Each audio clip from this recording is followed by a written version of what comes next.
इस वीडियो में हम बात करेंगे हीट के ट्रांसफ़र के बारे में, यानी हीट का ट्रांसफ़र एक प्लेस से दूसरे प्लेस को कैसे होता है, यानी हीट एक प्लेस से दूसरे प्लेस को कैसे प्रोपोगेट करती है। और साथ में पढ़ेंगे टेम्परेचर ग्रेडियंट के बारे में। तो हीट का ट्रांसफ़र कुल मिलाकर 3 तरीक़ों से किया जाता है। इसके हीट के ट्रांसफ़र के 3 मेथड हैं। नंबर फर्स्ट है कंडक्शन मेथड, नंबर सेकंड है कन्वेक्शन और नंबर 3 है रेडिएशन। तो हम बारी बारी से इन मेथड्स को एक्सप्लेन करेंगे। तो सबसे पहले बात करते हैं हम हीट के ट्रांसफ़र के कंडक्शन मेथड के बारे में। देखो, अगर हीट का ट्रांसफ़र किसी मेटल के थ्रू होता है एक प्लेस से दूसरे प्लेस को, तो हम कहते हैं कि ये हीट का कंडक्शन हो रहा है। जैसे हमारे पास ये कोई वायर है, ये कोई कंडक्टर वायर है और इसका एक सिरा ये है पी साइड और दूसरी साइड है इसकी Q.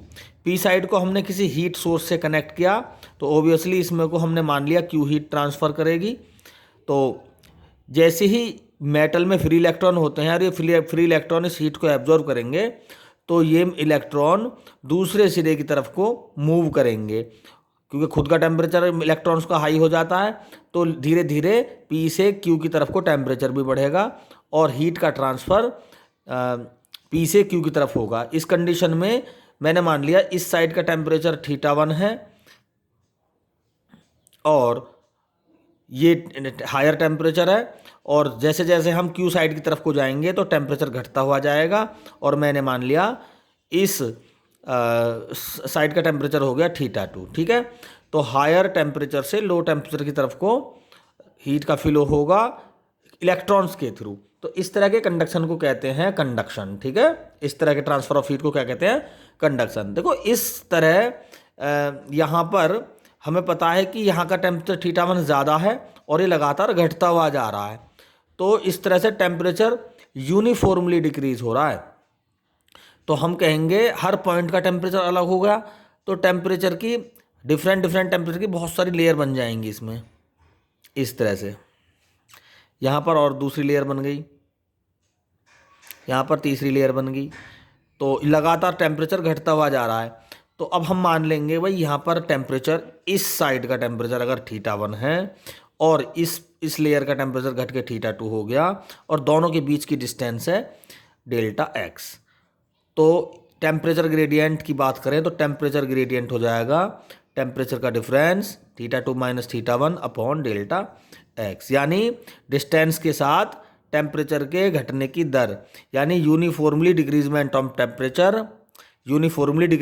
Temperature with respect to distance is called temperature gradient. तो θ2 की वैल्यू तो कम है, θ1 की ज़्यादा है, तो ये हो जाएगा माइनस Δθ, यानी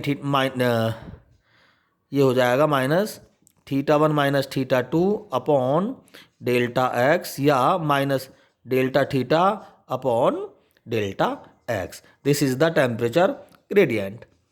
अब इसमें इसका मतलब ये हुआ, देखो यहाँ पर θ1 अधिक है, यहाँ पर θ2 कम है, लगातार घटता जा रहा है।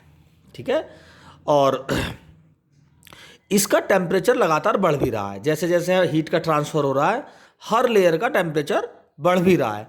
तो इसलिए क्योंकि जैसे ही जब हीट का ट्रांसफ़र होता है तो कंटिन्यूसली इन लेयर्स का θ1 लेयर, θ2 लेयर और भी बहुत सारे लेयर हैं, इनका टेम्परेचर लगातार बढ़ता चला जाता है।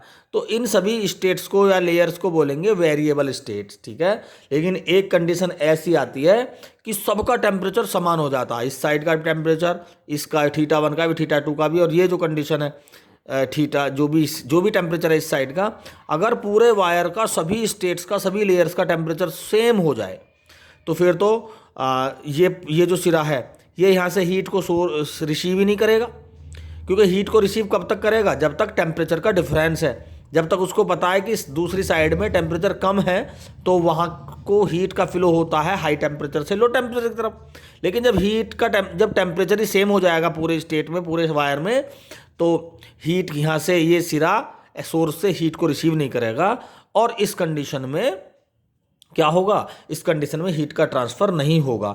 तो जब सभी लेयर्स का स्टेट्स का टेम्परेचर कांस्टेंट हो जाता है और हीट का ट्रांसफ़र कंडक्टर में नहीं होता तो उस कंडीशन को कहते हैं स्टडी स्टेट। क्या कहते हैं उसको, स्टडी स्टेट कहते हैं। ठीक है। दूसरा हमारे पास है कन्वेक्शन। दूसरा मेथड क्या है? कन्वेक्शन। तो भाई कन्वेक्शन क्या होता है? अगर किसी लिक्विड को हम किसी हीट सोर्स से हीट प्रोवाइड कराते हैं तो वहाँ मॉलिक्यूल्स एब्जॉर्ब करते हैं हीट को और वो हाई एनर्जी प्लेस को पहुँच जाते हैं। जैसे हम पानी गर्म कर रहे हैं और ये पानी के मॉलिक्यूल हैं, वाटर मॉलिक्यूल, और यहाँ से हमने इसको किसी बर्नर पे रख दिया तो ये मॉलिक्यूल क्या करेंगे? हीट एब्जॉर्ब करेंगे और हीट एब्जॉर्ब करके हाई एनर्जी गेन करके ये तुरंत ऊपर को जाएंगे, ठीक है, तुरंत। और इनके प्लेस पर दूसरे मॉलिक्यूल आ जाएंगे, ये मॉलिक्यूल, फिर ये हीट लेंगे, फिर ये ऊपर जाएंगे। ऊपर वाले जो लो टेम्परेचर के वो डाउन जाते रहेंगे, हाई टेम्परेचर के ऊपर जाते रहेंगे। इस तरह से पूरे लिक्विड में टेम्परेचर इंक्रीज महसूस होता है, यानी मॉलिक्यूल्स हीट गेन करते हैं और तुरंत हाई लेवल पे चले जाते हैं अपने प्लेस पे। जो लो टेम्परेचर मॉलिक्यूल है वो आ जाता है और धीरे धीरे देखते हैं सारे मॉलिक्यूल हाई टेम्परेचर गेन कर लेते हैं और पूरे लिक्विड का टेम्परेचर ही बढ़ जाता है, यानी हीट डिस्ट्रीब्यूट हो जाती है पूरे लिक्विड में। इस तरह के कंडक्शन, इस तरह के ट्रांसफर ऑफ हीट को बोलते हैं कन्वेक्शन। तीसरा नंबर है रेडिएशन। रेडिएशन मीन्स अर्थ, सन से अर्थ तक हीट का ट्रांसफर रेज की फॉर्म में, रेडिएशन की फॉर्म में होता है, ठीक है। इस तरह से अगर थर्मल एनर्जी यानी हीट एनर्जी रेज की फॉर्म में किसी लाइट सोर्स से एक प्लेस से दूसरे प्लेस तक जाए तो उस तरह के ट्रांसफर ऑफ हीट को बोलते हैं रेडिएशन। तो ये कन्वेक्शन और रेडिएशन हमारे कंडक्शन में मिलते हैं।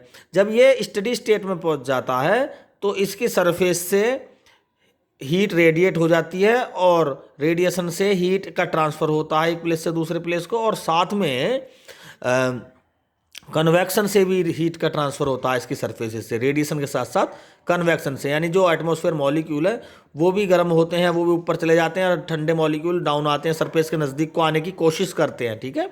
ये जो मॉलिक्यूल्स हैं एयर के, ये जो लो टेम्परेचर मॉलिक्यूल है वो सरफेस की तरफ को आ जाते हैं और हाई टेम्परेचर इस जैसे ही सरफेस से टच होते हैं तो जंप करके ऊपर चले जाते हैं, फिर उनके प्लेस पर जो लो टेम्परेचर मॉलिक्यूल वो नीचे आ जाता है।